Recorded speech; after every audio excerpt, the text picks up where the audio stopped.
sait combien il n'y a rien de mieux que d'être sur le terrain, pour parler du terrain. Il n'y a rien de mieux que d'aller à la rencontre des hommes, des femmes de ces quartiers, de les écouter, comme nous l'avons fait ce matin, pour agir efficacement sur le quotidien. Emploi, sécurité, logement, santé, cadre de vie, culture, rénovation des espaces publics, transport.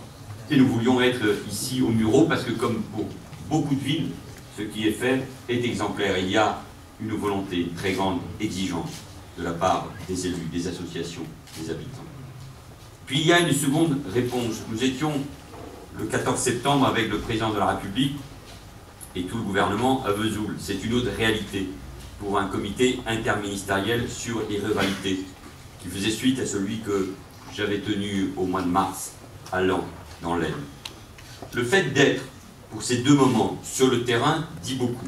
Et il dit notre volonté d'agir partout, sur tous les territoires, avec la même volonté, là aussi la même exigence. Répondre concrètement aux attentes de nos concitoyens, de ces territoires, de ces quartiers, de métropoles ou des outre-mer. Et c'est cela l'égalité. C'est cela, tout simplement, la République en acte. Je sais combien cette République, elle est attendue. Parce que même si nous agissons depuis longtemps, 30 ans de politique de la ville, dans une continuité républicaine qu'il faut assumer pleinement, même si nous avons mis des moyens mérités, nécessaires, indispensables, les résultats, tout le monde le sait, ne sont pas encore à la hauteur des attentes. Pourquoi? Simplement parce que la politique de la ville est une des politiques publiques les plus difficiles, une des plus complexes, du cousu sur mesure, pas facile, qui sort des slogans, de la facilité, de l'immédiateté. Elle ne fonctionne donc pas en vase clos, elle ne doit pas fonctionner en vase clos. Elle est, cette politique de la ville, une caisse de résonance de la société. Ses forces, ses faiblesses, ses aspirations, ses désenchantements. Les quartiers populaires ne sont pas tous semblables. Les Mureaux, Évry, Clichy, Mulhouse, Valenciennes, Lyon, Avignon, Saint-Denis de la Réunion, Angers, ne connaissent pas les mêmes situations. Ce ne sont pas toutes des villes avec des quartiers comparables. Mais dans ces quartiers populaires, tous subissent les conséquences des différentes crises qui frappent notre pays, notamment la crise économique, le chômage de masse, qui affaiblit les solidarités, rend les êtres plus fragiles, plus inquiets face à l'avenir, et donc plus enclins au repli et à une forme d'entre-soi. Cet entre-soi, ce repli, s'opère d'abord par le logement, avec la recherche d'un voisinage qui nous ressemble, dans une zone, dans un territoire dit sans histoire, loin de ceux que l'on désigne comme les pauvres, qui eux ne peuvent pas choisir. Il s'opère ensuite par le choix de l'école, en contournant la carte scolaire pour inscrire ses enfants dans l'établissement que l'on sait mieux réputé, mieux fréquenté. Et qui peut blâmer ceux et celles qui font ces choix pour eux, pour leurs enfants, pour leur avenir? Il y a également les loisirs culturels, ou sportifs en particulier, les lieux que l'on fréquente, les sports que l'on pratique, les musiques que l'on écoute. Tout doit marquer une appartenance.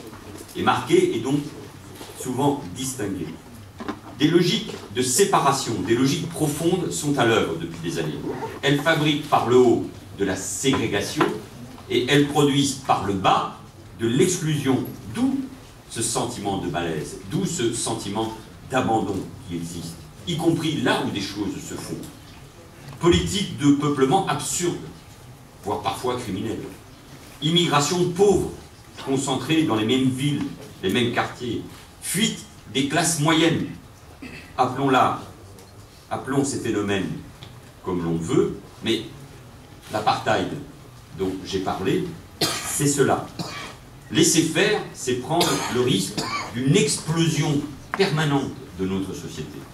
Ce constat, un grand élu, maire de Grenoble pendant des années, Hubert de Bezoul, le faisait déjà en 1983 dans un rapport au titre qui sonnait comme un programme. Refaire la ville, programme pour François. Et c'est sur ce constat qu'est née la politique du même nom.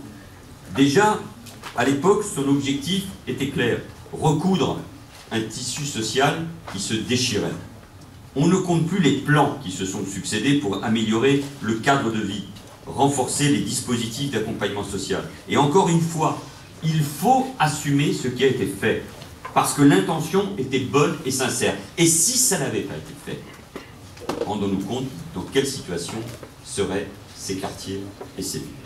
Assumer, car il y a des réussites. Depuis la création du ministère de la Ville et de son premier titulaire, Michel Delbar, en 1990, des jeunes collaborateurs de Michel Rocard, mais déjà élus de la banlieue parisienne, à Argenteuil, où des bandes s'étaient affrontées sur une dalle.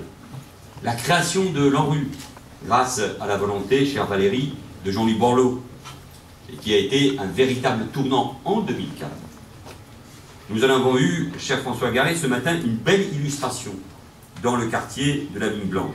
C'est beau, et il faut du beau dans les quartiers populaires. Les logements sont agréables, les matériaux de qualité, les espaces